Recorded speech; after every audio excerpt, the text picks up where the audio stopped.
Good morning. You're watching a remote broadcast of Businessworld Live. I'm Jes Delos Santos. It's 10:30 a.m. this Wednesday in Manila. We are about an hour into the trading day. Let's go straight to our top story. The government incurred a budget deficit in May as collections plunged while spending increased amid the COVID-19 pandemic. Data from the Treasury showed budget balance swung to a deficit of 202 billion rather in May from a surplus of 2.6 billion pesos during the same month last year. However, this was narrower than the budget gap of nearly 274 billion pesos in April. The deficit from January to May now stands at 562 billion pesos. In May, revenues dropped by half to 151 billion pesos. In particular, tax revenues dropped 45% due to the enhanced community quarantine, which prompted the BIR to extend tax filing and payments from April 15 to June 14. On the other hand, spending climbed 12% to 353 billion pesos. The Treasury says the increase was largely due to the disbursement of the second tranche of the Small Business Wage Subsidy Program. ING Bank senior economist Nikki Mapa described the May spending figure as, quote, a disappointment, saying it was lower on a month-to-month basis. Last month's spending dropped by nearly a quarter from April's 462 billion pesos. Mapa expects the deficit to widen further as the national government ramps up spending to help mitigate the impact of the global health crisis, while revenues are projected to continue declines because of dampened business activity.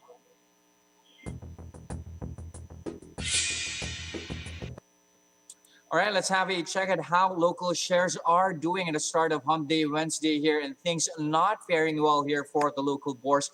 We are extending those declines that we did see on Tuesday's trade here. You can see the index now at 6,265.92. That is a decline of 0.5% here. Yesterday, we did see shares on a bad footing here, sliding 0.8% to 6,297, really failing to take flight from that morning decline that we saw in yesterday's broadcast.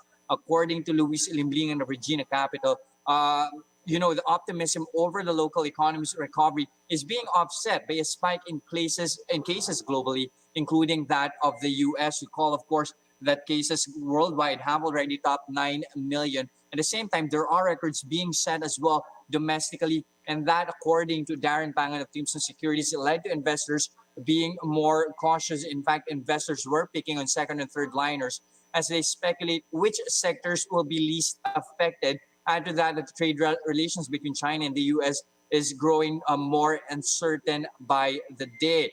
Now, on the other hand, you have BPI Securities seeing things going sideways in the near term for local shares, at least ahead of the second quarter earnings report. Those months, according to them, being very crucial here, as that period is seen as a bottom of the contraction in earnings reports. There might also be a correction, according to them, that will spill through to August. According to Hans Narvaez of BPI Securities, market has recovered half of the losses it saw at the start of the pandemic, back when it plunged to a historic low of 4,623. As you can see here, the index, at least in this chart, managing to at least recover from that low that we did see in May 19. In fact, we've managed to reach highs of 6,500. However, as you can see in the past couple of days here, movement has been tempered, with cases still spiking now, like what I mentioned earlier, at 9 million globally, and domestically, we did set a new record yesterday at over 1,000 cases. And where we're at right now, according to Hans Narvaez, might actually be where exactly we'll be ending the year. They are seeing the index hovering around 6,200 by year end, implying some downside for the market in the near term.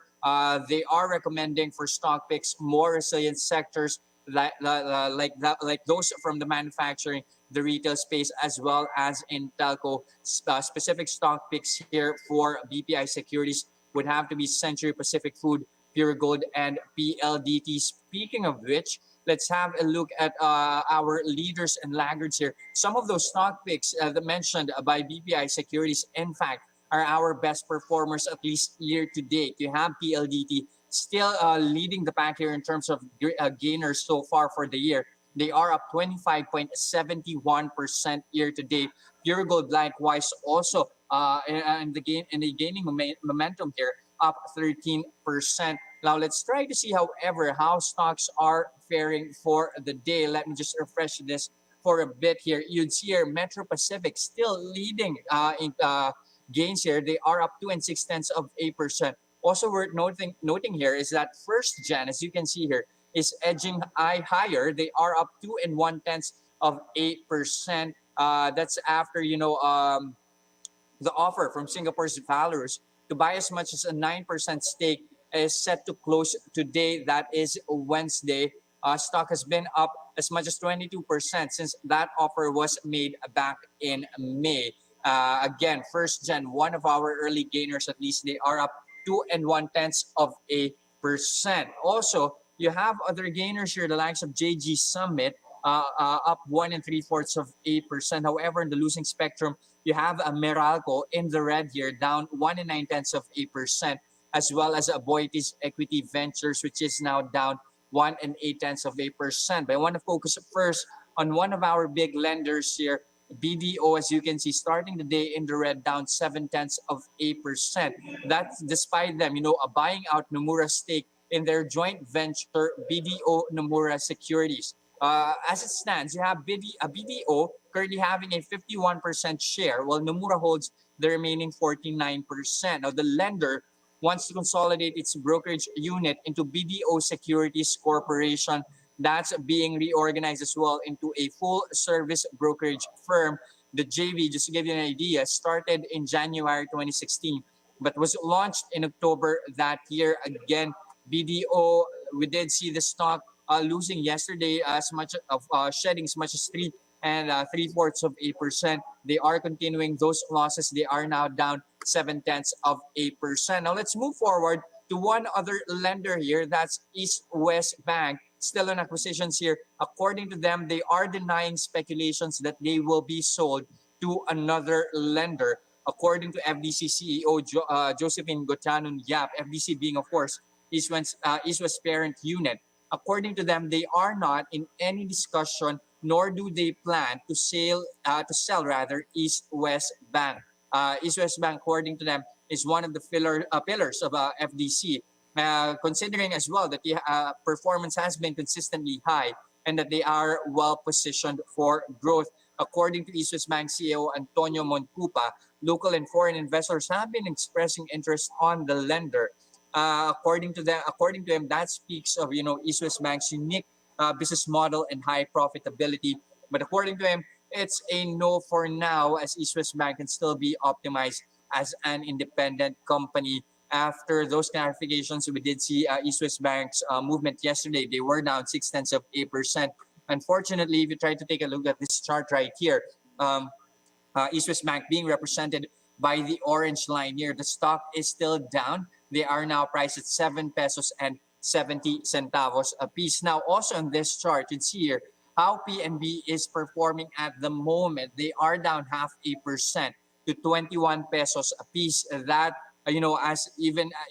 that despite them saying that they are reducing their exposure in vulnerable sectors. That at least is according to the president and CEO Jose Arnulfo Velasco. In fact, they are saying that exposure in those sectors is less than 10% at the moment. At the same time, they're setting a new focus here, especially on loan grants to essential sectors and industries that are critical under the new normal. Now, question is, will they be allotting more for loan loss provisions, which currently stands at 3.4 billion pesos? Well, according to PNB, it's all dependent on significant changes in the economic scenario or if there will be actual delinquencies. PNB is closely watching as well their liquidity indicators as well as systemic risks.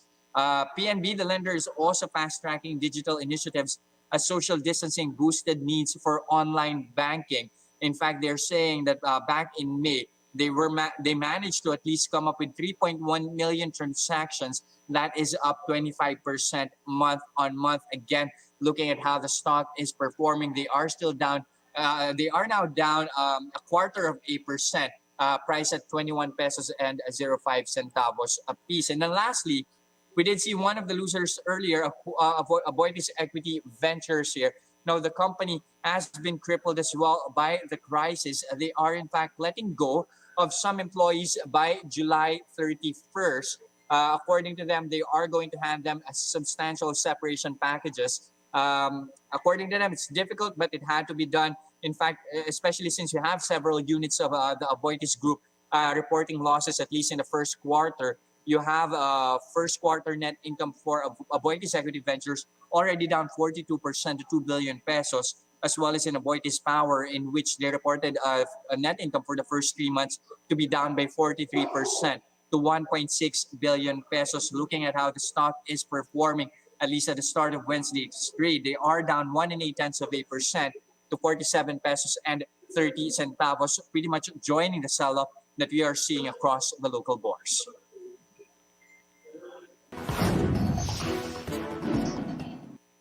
Here are other stories we're watching this morning. The National Renewable Energy Board is pushing for the use of renewables nationwide, especially post-pandemic. NREB explained that renewable plants proved themselves to be resilient despite the global disruptions caused by the health crisis. Despite this, the board noted that there was no significant increase in the share of clean energy in our country's generation mix during the hard lockdown. But with the price of RE technology getting more competitive compared to conventional fuel, the group now believes that the country could fuel its recovery plans with renewable and clean resources. Now on to other stories. New digital skills and behaviors adopted by consumers and businesses during the pandemic are expected to linger after the crisis. The Franklin Equity Group says individuals and businesses have formed new digital habits in order to survive quarantine restrictions. Likewise, consumers started to utilize new digital services they discovered during the crisis. Group Vice President Jonathan Curtis says these permanent behavior changes will bolster long-term growth in tech. He explains that prior to the lockdowns, the information and communications technology sector was already performing well. But strict stay-at-home measures revealed which companies were agile enough to pivot to work from home, educate from home, shop from home, and other home-based solutions and services. These include Google, Apple, Netflix, YouTube, and even Nike, which has been offering digital workout classes. Curtis said digital laggards will now be compelled to invest in their own transformation to catch up and adapt to the changing landscape of the industry. And this from the Philippine Star. Singapore-based BPO company Everest is looking to hire about 2,000 work-from-home BPO workers in the Philippines. In a statement, the company said it's looking to further expand its current workforce of over 3,000 Filipinos to cater to the needs of both its new and existing clients. New employees will be providing customer support for voice, chat, and email accounts for tech and healthcare brands. Everest has 2 offices in BGC, but due to the pandemic, the BPO firm opted to move the bulk of its operations to a work-at-home setup.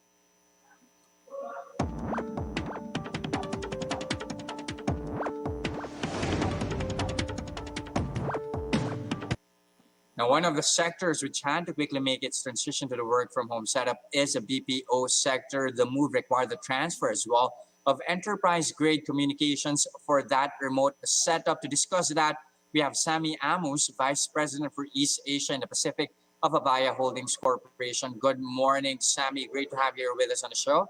Good morning, Jes. Thanks for having me. All right, so Avaya has been known to provide enterprise platforms for businesses in the country, especially when it comes to contact centers here. Now, how did Avaya make adjustments in its services and operations with the pandemic disrupting the workforce? You know, as every company in the world has witnessed and felt, we had to adapt. Now, being vendors and manufacturers of technology that allows us to work from home, this was second nature to us. So, you know, we heard from our customers that they were learning how to use video conferencing, how to make sure that the backgrounds are nice, how to make sure that their kids don't run around at home. It was for us, the transition was somewhat smoother, but for some of our customers, it was a bit. There was a learning curve, let's put it that way. But more importantly, we helped our customers take advantage of the technology they already had. So, IP telephony and the ability to work remotely is not something new. It's been around for many years, for a decade at least, and the internet infrastructure to support it was there for a while. However, companies had always been hesitant due to the concerns around will we be able to get the best out of our employees. And I think this health crisis has forced companies to really rethink their employees as a different kind of resource, give them a certain level of trust. And Avaya, as a provider of technology, especially for remote work and cloud-based services, we were just ready to help our customers. Okay, go ahead. Jess. I just wanted to say that we saw a large increase and interest in cloud-based technologies. A lot of our customers wanted something that is agile, that they can spin up quickly. They might have the technology and infrastructure to provide the remote work, but there are other elements that were not taken into account. Some of our customers can support 10%, 5% of their staff working remotely, but now all of a sudden they need 80 or 90% of their staff to work remotely, which puts certain constraints on their ability to deliver secure communications.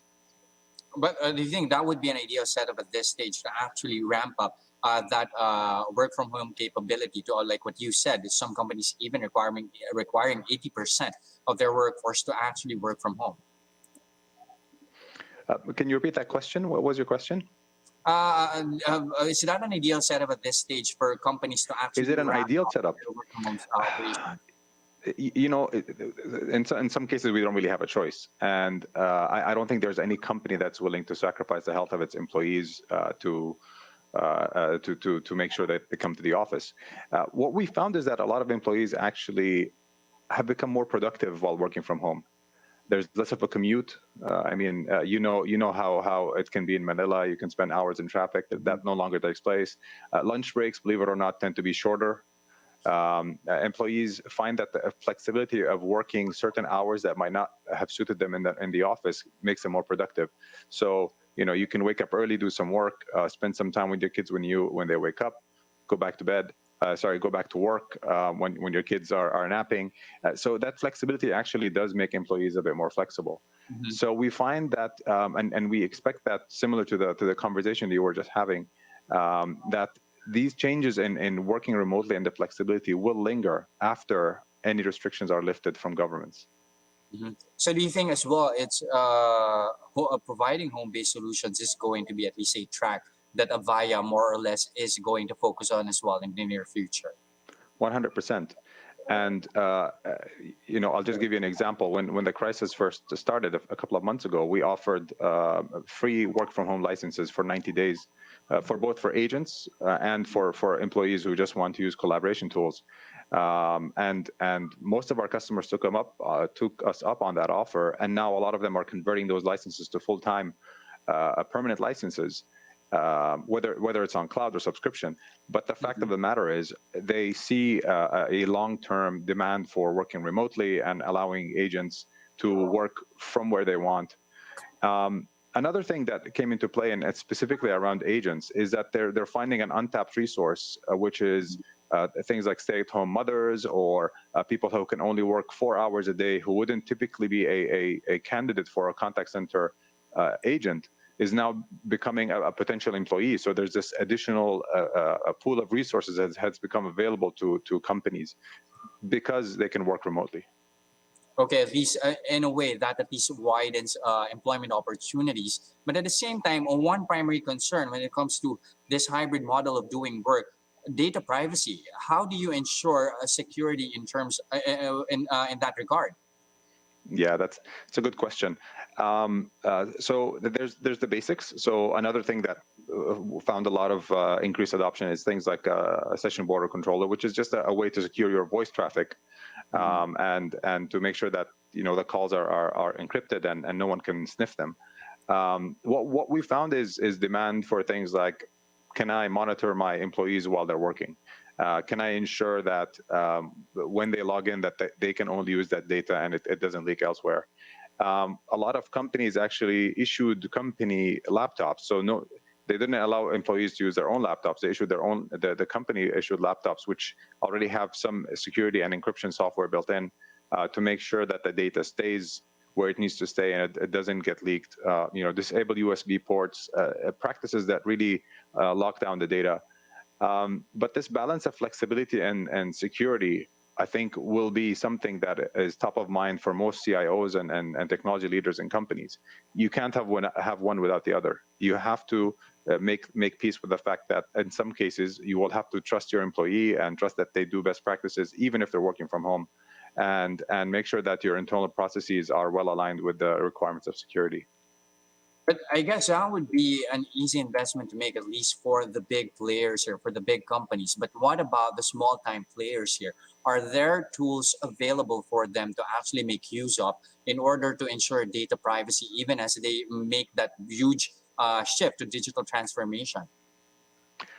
That's a good question, Jess. And there is, I'm sure you've heard of the trend of using cloud-based technology, which is technology that is hosted somewhat remotely, that you pay as you go, that is, agile, you can spin up quickly.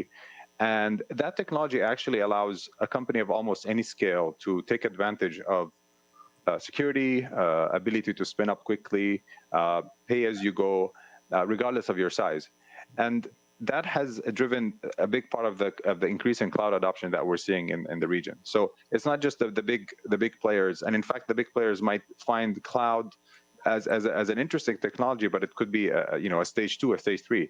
But if you're a small startup or a small company and you have 20 employees and you're not set up for remote work, really, it doesn't make any sense to invest in all that IT and security infrastructure. The easier route to market is just to find a cloud provider of whatever service you're trying to use and use that as a vendor. And in the background, you'll have all the security, the encryption, the backup, data sovereignty, everything that is a concern for large organizations that's taken care of. And you as a small organization can just take advantage of it. Okay.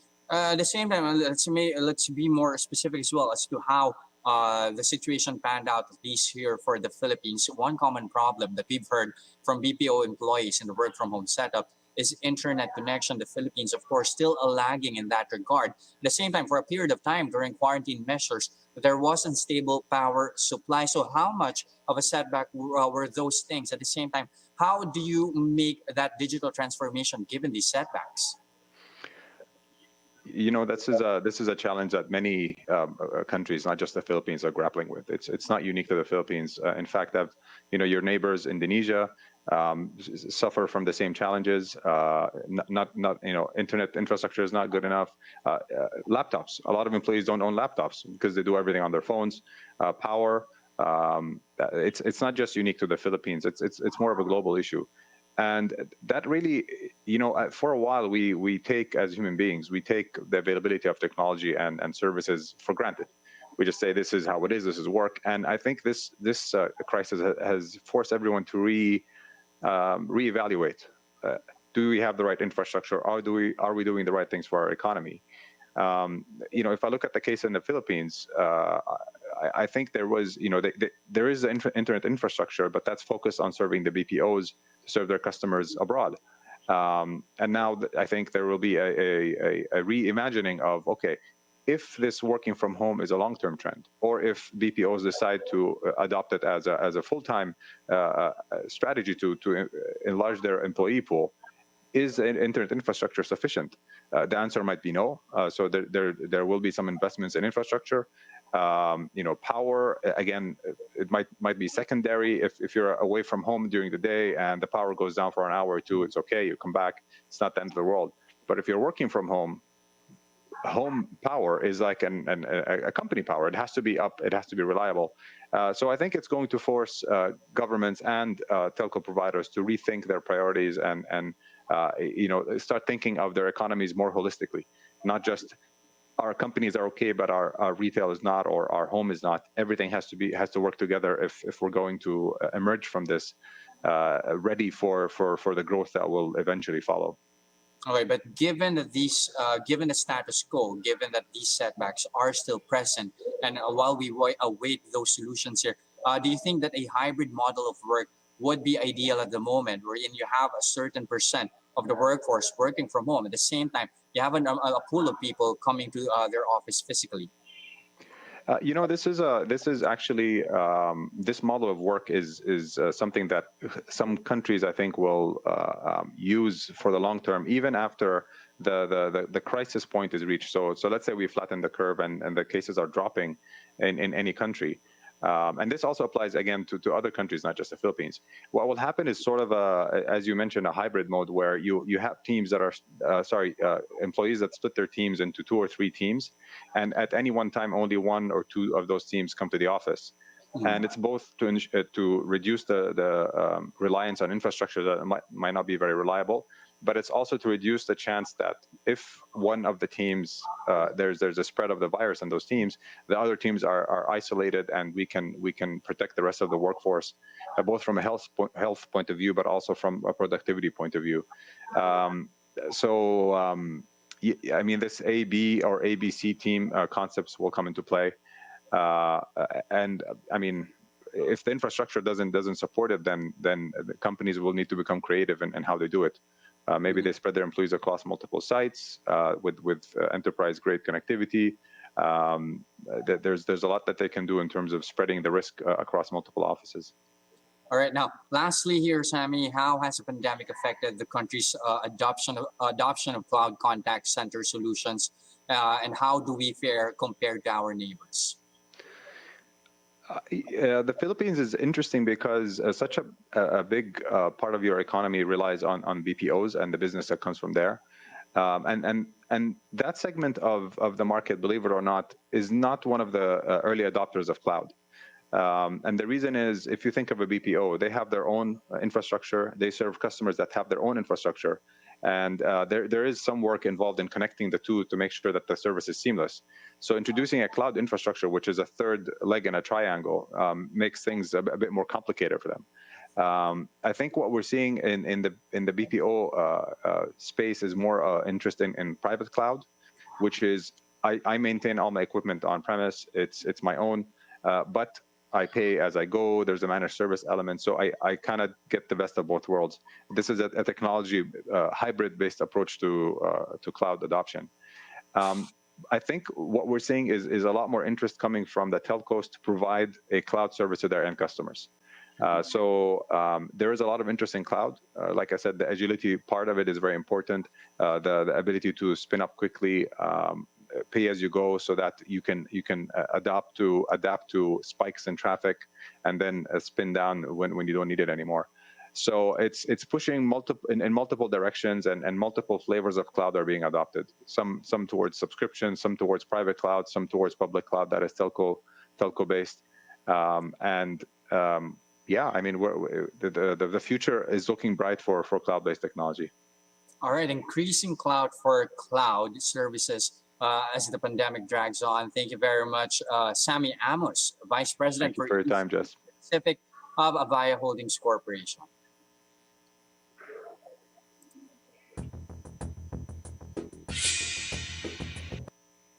All right, let's head right into how local shares are performing on Wednesday trade. It's now 10:58 in the morning. As you can see here, the index is once again somehow manages to pare back those losses that we saw earlier. Rather, the shares, our local shares, are down 0.4% to 6,273.74. Let's have a check at our leaders and laggards for the day so far.